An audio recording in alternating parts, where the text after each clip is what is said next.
Hi, this is Nitya. Welcome to Cuisine. தமிழ்நாட்டிலே ரொம்ப ஃபேமஸான ஒரு ரெசிபி தான் இன்னைக்கு நம்ம பார்க்க போறோம். வேற எதுவும் இல்லைங்க, செட் தோசை வடகறி. வாங்க எப்படி செய்யறதுன்னு பார்க்கலாம்.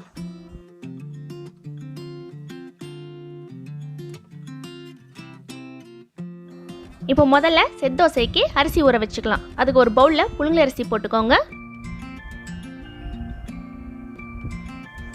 இன்னொரு பவுல்ல உளுத்தம் பருப்பு போட்டுக்கோங்க. இது கூடவே வெந்தயமும் சேர்த்துக்கோங்க. செட் தோசை பொறுத்த வரைக்கும் ரெண்டுமே தனித்தனியாக தாங்க ஊற வைக்கணும். இது ஒரு 3 வாட்டி நல்லா வாஷ் பண்ணிடுங்க.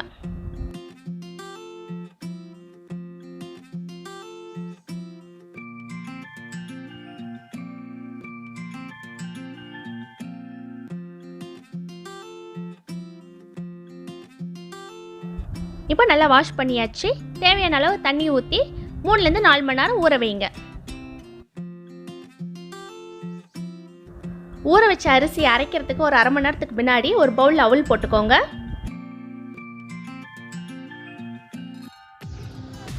இது கூடவே மோர் ஊற்றி ஒரு அரை மணி நேரம் ஊற விடுங்க.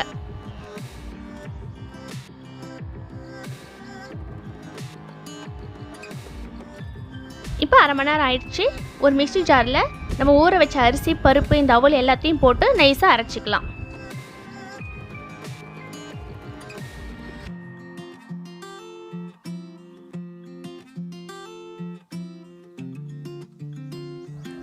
நீங்கள் இந்த மாவு அரைக்க எக்ஸ்ட்ரா தண்ணியெல்லாம் ஊற்ற வேண்டியது இல்லைங்க. மோர் ஊற்றி அரைச்சிங்கனாலே உங்களுக்கு கரெக்டாக வந்துடும்.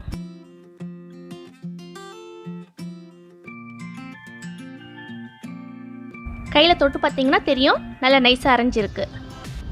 இப்போ செட் தோசைக்கு மாவு ரெடி. இப்போ அரைச்ச மாவை ஒரு பவுலில் ட்ரான்ஸ்ஃபர் பண்ணிவிடுங்க.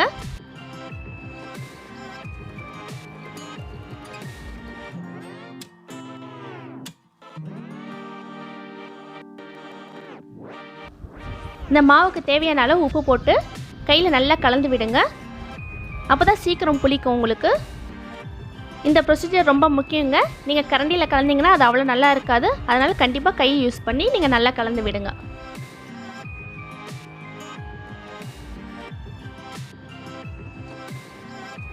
மூடியை போட்டு ஓவர் நைட் அப்படியே விட்டுருங்க, மாவு புளிச்சிடும்.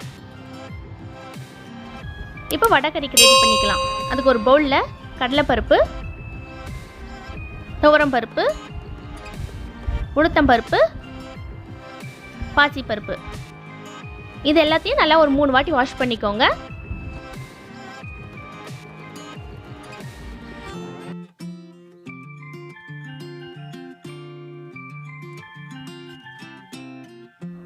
இப்போ தேவையான அளவு தண்ணி ஊற்றி ஒரு 1 மணி நேரம் ஊற வைங்க.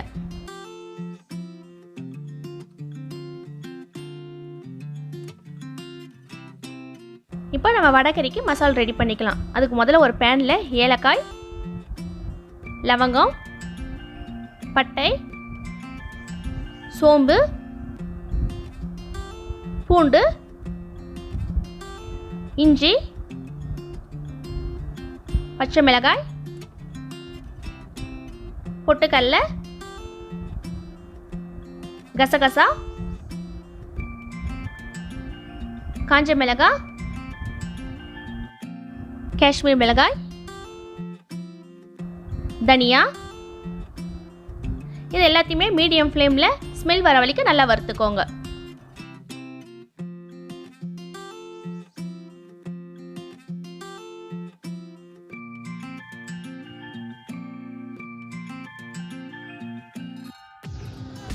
இப்போ கடைசியாக துருவன தேங்காவை சேர்த்துக்கலாம். தேங்காயை நீங்கள் முன்னாடியே ஆட் பண்ணிங்கன்னா அது ரொம்ப தீஞ்சு போயிடும். அதனால் எப்பவுமே தேங்காயை பொறுத்த வரைக்கும் கடைசியாக தான் நீங்கள் சேர்த்துக்கணும். லைட்டாக 1 நிமிஷம் வறுத்தா போதும்.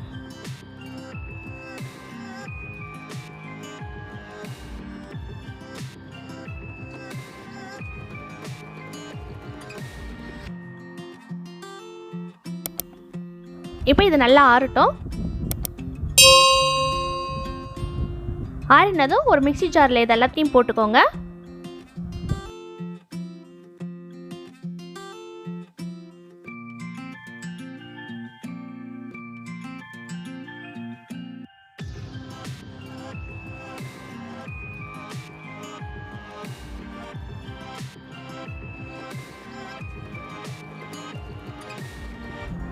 தேவையான அளவு தண்ணி ஊற்றி நைஸாக அரைச்சி எடுத்துக்கோங்க.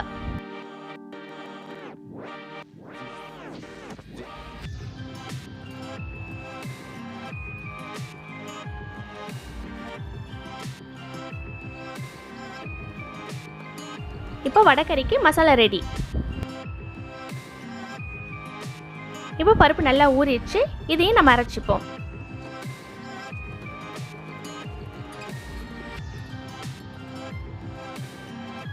ஒரு மிக்ஸி ஜாரில் தண்ணி எல்லாமே வடிகட்டிட்டு இந்த பருப்பு எல்லாத்தையும் போட்டுக்கோங்க.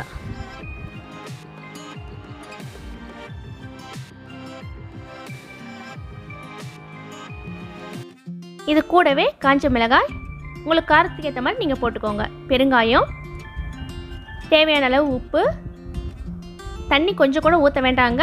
இப்போ கொர கொரன்னு அரைச்சி எடுத்துக்கோங்க இந்த பருப்பை.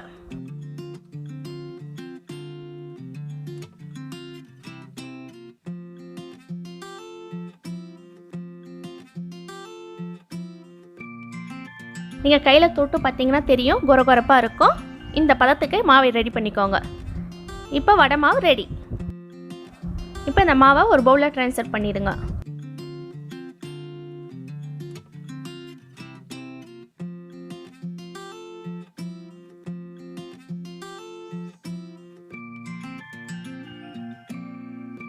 இப்போ மாவை நல்லா கையால் கலந்து விட்டுக்கோங்க. எண்ணெய் சூடானதும் சின்ன சின்னதாக கிள்ளி போட்டுக்கோங்க. நான் இந்த மாதிரி போடுறேன், உங்களுக்கு தேவைன்னா நீங்கள் உதிரை பண்ணி கூட போட்டுக்கலாம், அது உங்களுடைய விருப்பம்.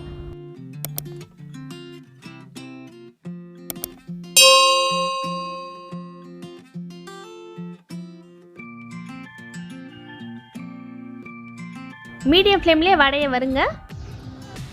நடுவில் அப்பப்போ திருப்பி போட்டுக்கோங்க. லைட் கிறிஸ்பியாக கோல்டன் ப்ரௌன் ஆகிற வரைக்கும் வறுத்து எடுத்துக்கோங்க.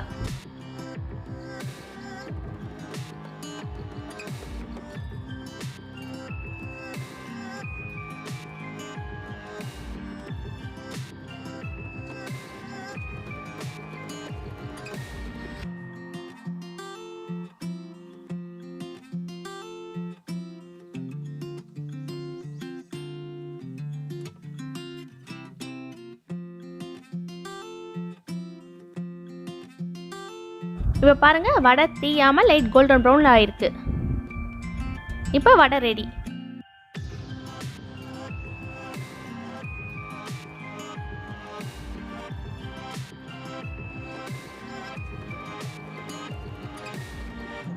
நான் அதே பாண்டில் தாங்க யூஸ் பண்ணியிருக்கேன்.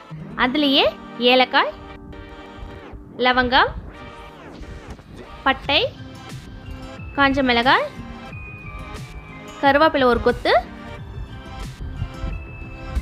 பொடியாக நறுக்கின பெரிய வெங்காயம், இது எல்லாத்தையும் மீடியம் ஃப்ளேமில் வதக்கிக்கோங்க. வெங்காயம் ரொம்ப தீயக்கூடாதுங்க, கண்ணாடி பதத்துக்கு வதக்கினா போதும்.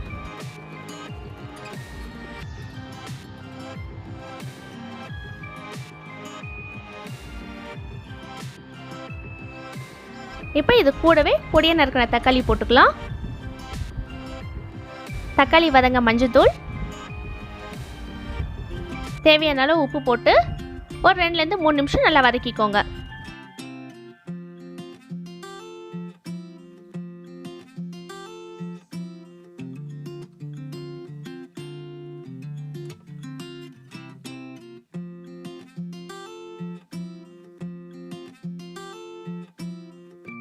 தக்காளி நல்லா வதங்கிடுச்சு. இப்போ நம்ம அரைச்சி வச்ச மசாலாவை இதில் சேர்த்துக்கலாம். இப்போ இந்த மசாலாவில் தண்ணி சேர்த்துக்கலாம்.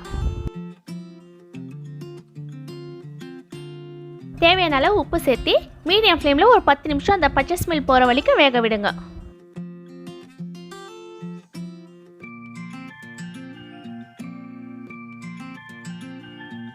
அந்த மசாலா எல்லாம் அடி பிடிச்சிடும், அதனால் நடுவில் நீங்கள் அப்பப்போ கலந்து விட்டுக்கோங்க.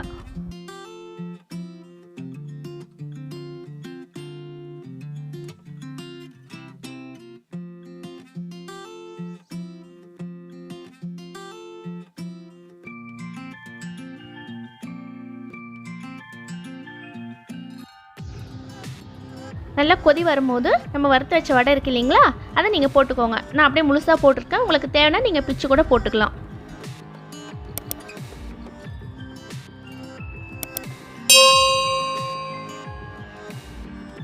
இப்போ லோ ஃப்ளேமில் ஒரு 5 நிமிஷம் நல்லா வேகட்டும்.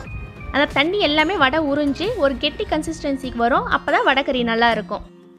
நம்ம தமிழ்நாட்டில் மட்டும்தாங்க செட் தோசைக்கு வடைக்கறி கொடுப்பாங்க. இந்த காம்பினேஷன் ரொம்பவே நல்லாயிருக்கும். பட் ஆந்திராவில் பார்த்தீங்கன்னாக்கா பூரி கூட கொடுப்பாங்க. அது டேஸ்ட் வைஸ் இன்னும் நல்லாயிருக்கும். முன்ன அந்த கிரேவி இந்தத்துக்கும் இப்போக்கும் உங்களுக்கு நல்லாவே டிஃப்ரெண்ட் தெரியும் பாருங்கள். அந்த வடை எல்லாமே அப்சர்வ் பண்ணிடுச்சு. இன்னும் கொஞ்சம் நேரத்தில் பார்த்தீங்கன்னா ரொம்பவே கெட்டியாயிடும். இப்போ பொடியாக நறுக்கின கொத்தமல்லியை மேலே தூவி ஸ்டவ் ஆஃப் பண்ணிடுங்க. இப்போ வடைக்கறி ரெடி.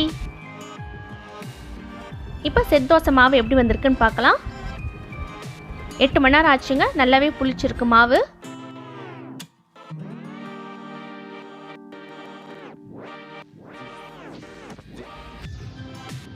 இப்போ பாதி மாவை ஒரு பவுலில் ட்ரான்ஸ்ஃபர் பண்ணிக்கோங்க.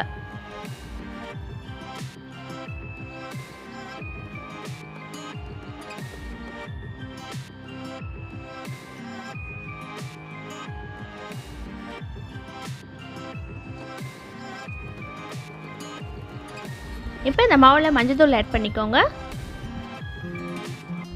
இதை கூடவே சோடா மாவு சேர்த்துக்கோங்க. இப்போ தேவையான அளவு தண்ணி ஊற்றி நல்லா கலந்து விட்டுக்கோங்க. தண்ணி அதிகம் ஊற்றிட்டிங்கன்னா தோசை ஒழுங்காக வராது. அதனால் பார்த்து ஊற்றிக்கோங்க. நீங்கள் தோசை தவாவில் மாவு ஊற்றுனீங்கன்னா அதே ஸ்ப்ரெட் ஆகணும். நீங்கள் எதுவுமே தேய்க்கக்கூடாது. இதுதான் சரியான பதம். அதனால் பார்த்து தண்ணி ஊற்றிக்கோங்க. இப்போ செட் தோசைக்கு மாவு ரெடி. தோசை தவாவில் லைட்டாக ஆயில் அப்ளை பண்ணிக்கோங்க. இப்போ தோசை தவா சூடாயிடுச்சு. ஒரு கரண்டி மாவு எடுத்து ஊற்றுனீங்கன்னா அதே ஸ்ப்ரெட் ஆகும். ஒரு 10 செகண்ட்ஸில் பார்த்தீங்கன்னா நிறைய ஹோல்ஸ் விழும். அதுதான் செட் தோசைக்கான சரியான பதம்.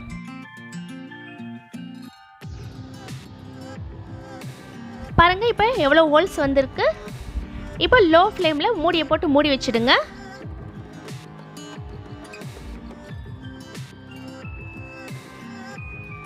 இப்போ செட் தோசை பாருங்கள் எவ்வளோ அழகாக வந்திருக்கு. Set dosa ready. இப்போ இன்னொரு தோசை செய்கிறேன். இதை நான் திருப்பி போட்டு செய்கிறேங்க. நீங்கள் மூடி வச்சும் செய்யலாம், திருப்பி போட்டும் செய்யலாம். உங்களுடைய விருப்பம். இந்த வீடியோ பிடிச்சிருந்தால் லைக் பண்ணுங்கள், ஷேர் பண்ணுங்கள், கமெண்ட் பண்ணுங்கள். மறக்காமல் சப்ஸ்கிரைப் பண்ணிட்டு பக்கத்தில் இருக்க பெல் ஐக்கானையும் ப்ரெஸ் பண்ணிவிடுங்க. நம்ம முதல்ல செஞ்ச மாதிரியே தாங்க செய்ய போகிறோம். மூடி வைக்கிறோம். அது வெந்ததுமா நம்ம திருப்பி போடுறோம். இப்போ திருப்பி போடலாம். இதுவும் ரொம்பவே நல்லா வந்திருக்குங்க.